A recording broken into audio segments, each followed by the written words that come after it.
आप सभी को मेरे YouTube चैनल TLC मैथ्स में हार्दिक स्वागत है।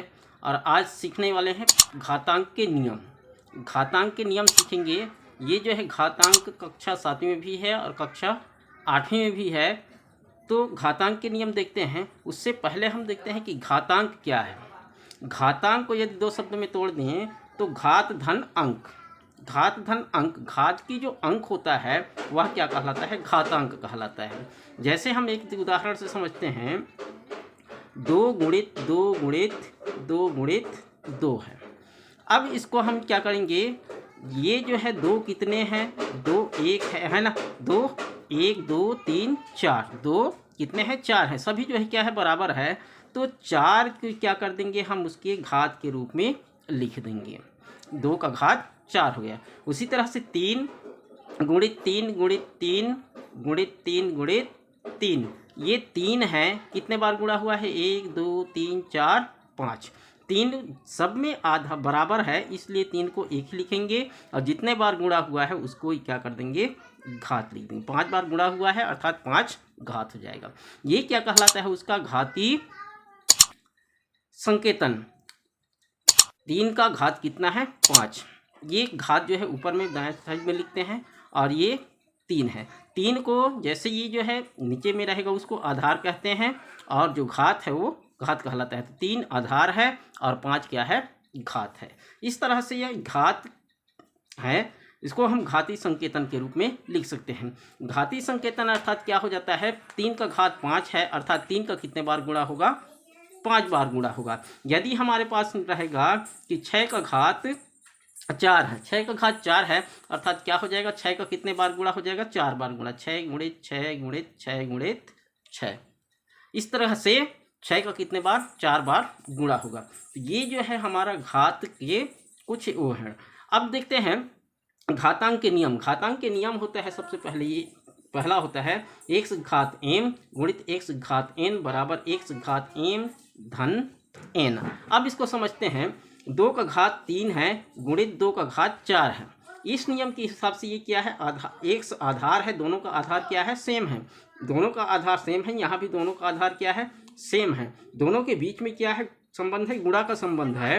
तो यहाँ पे क्या हो जाता है? गुणा जो घात है वो क्या हो जाएगा? जुड़ जाएगा। 3 धन 4 बराबर क्या हो जाएगा? 2 का घात 4 3 7। ये 2 का घात 7 हो जाएगा। यहाँ पर भी आधार देखिए, 3 आधार है और 3 का घात 2 है और 3 का घात 3 है। तो यहाँ पे क्या आधार एक ही लिखेंगे दोनों की जगह और घात को क्या कर देंगे? जोड़ देंगे। 2 धन 3 बराबर क्या हो जाएगा? ये 3 का घात 5। इस तरह से हम क्या करेंगे? लिखेंगे। अब ये नियम जो है कैसे आया, इसको समझने के लिए एक उदाहरण देखते हैं। इसी उदाहरण को लेते हैं। 3 का घात 2 है अर्थात 3 का कितने बार गुणा हो जाएगा? 2 बार गुणा हो जाएगा। गुणित यहाँ पे 3 का घात कितना है? 3 है। तो 3 का घात कितने बार गुणा? 3 बार गुणा। 3 का घात 3 बार गुणा कर दिए। यहाँ 2 बार और यहाँ 3 बार कर दिए।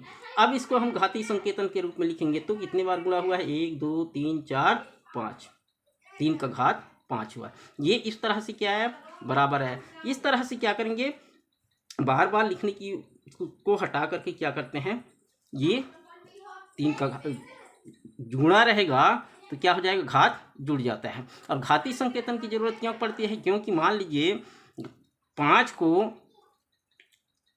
n बार जोड़ते हैं या 25 बार लिखते हैं, गुणा करते हैं। तो 25 बार लिखने के लिए हमारे पास समय नहीं है, या समय को बचत करने के लिए क्या कर देंगे? 5 का घात 25।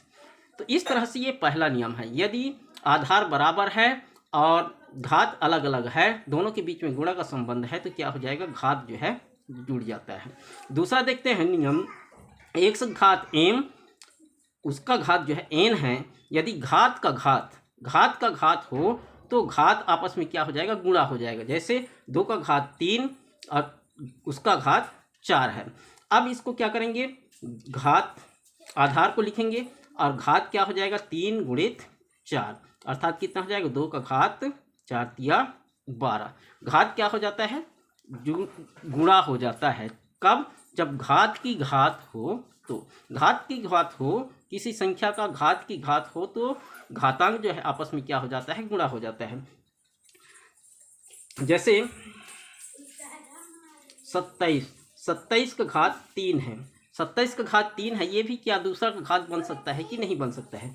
देखिए इसको हम दो भाग में कर देते हैं। देखिए इसको इस तरह से भी लिख सकते हैं 27 को 3 गुणित 3 गुणित 3 का घात 3, 3 तिया 9, 9 तिया 27, ये हो गया। अब इसको क्या करेंगे, 3 का घात 3 हो गया, अंदर में 3 का घात 3, 3 आधार है और घात भी कितने हैं, 3 है, 3 बार गुणा हुआ है, घात 3 हो जाएगा।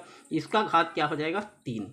अब इसको हम हल करेंगे तो क्या हो जाएगा, 3 का घात 3, उसका घात भी 3। अब इसका क्या हो जाएगा, घात जो है आपस में गुणा हो जाएगा, तो क्या होगा, 3 का घात 9, 3 तिया 9। ये हमारा क्या है, दूसरा नियम है। जब घात यदि बराबर घात का घात हो तो।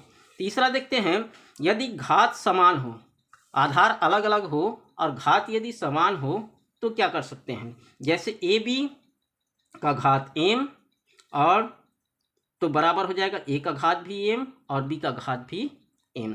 जैसे 2 गुणित 3 का घात 3 है, 2 गुणित 3 का घात 3 है, तो यहाँ पर कैसे कर सकते हैं उसको हम, ये देखिए इसको हम इस नियम के हिसाब से क्या हो जाएगा, 2 का घात भी क्या हो जाएगा 3 और 3 का घात भी क्या होगा 3 होगा। इस तरह से क्या कर सकते हैं, अलग अलग कर सकते हैं। उसी तरह से किसी संख्या मान लो 2 गुणित 13 है, इसका घात 4 है, तो क्या हो जाएगा, 2 गुणित 13 उसका घात 4 है, तो क्या हो जाएगा, 2 का घात भी 4 होगा और 13 का घात भी 4 होगा।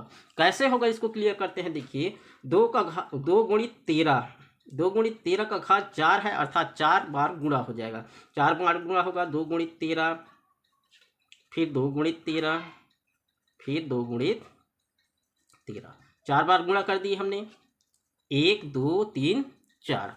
अब इसमें देखिए 2 अलग है आधार और 13 अलग है, तो 2 का आधार अलग निकाल दिए, 13 का आधार अलग निकाल दिए। 2 कितने बार गुणा हुआ है, देखिए 1 2 3 4, तो 2 का घात कितना हो जाएगा 4। और 13 भी कितने बार गुणा हुआ, 1 2 3 4, 13 भी 4 बार गुणा हुआ है, अर्थात 13 का घात भी क्या हो जाएगा 4 हो जाएगा। इस तरह से हम क्या कर सकते हैं, अलग अलग जो है घात कर सकते हैं। और एक आध उदाहरण देखते हैं, 5 गुणित 6 पूरे का घात 3 है, 5 गुणित 6 पूरे का घात 3 है। अब इसको हम अलग अलग कैसे लिख सकते हैं, इस नियम के अनुसार से। अब ये दोनों देखिए आधार क्या है, अलग अलग है, यहाँ 5 है और 6 है, दोनों आधार अलग अलग है, उसका घात 3 है, तो घात 3 है, अर्थात इसको कितने बार गुणा करेंगे, 3 बार गुणा करेंगे, 5 गुणित 6, 5 गुणित 6 और 5 गुणित 6। अब यहाँ पे देखिए 5 आधार अलग है और 6 आधार अलग है, 5 कितने बार गुणा हुआ, 1 2 3 बार, तो 5 का घात भी कितना हो जाएगा 3 हो जाएगा। 6 का घात कितने बार गुणा हुआ है, 1 2 3, 6 का घात भी क्या हो जाएगा 3 हो जाएगा। इस तरह से हम क्या कर सकते हैं, अलग अलग इस नियम तीसरा से यदि घात समान है और आधार अलग अलग है तो अलग अलग आधार में घात वही होगा, ठीक है। इस तरह से हम क्या कर सकते हैं, ये 3 नियम हैं। उसके आगे और भी नियम हैं, उसको आगे के वीडियो में लिखेंगे।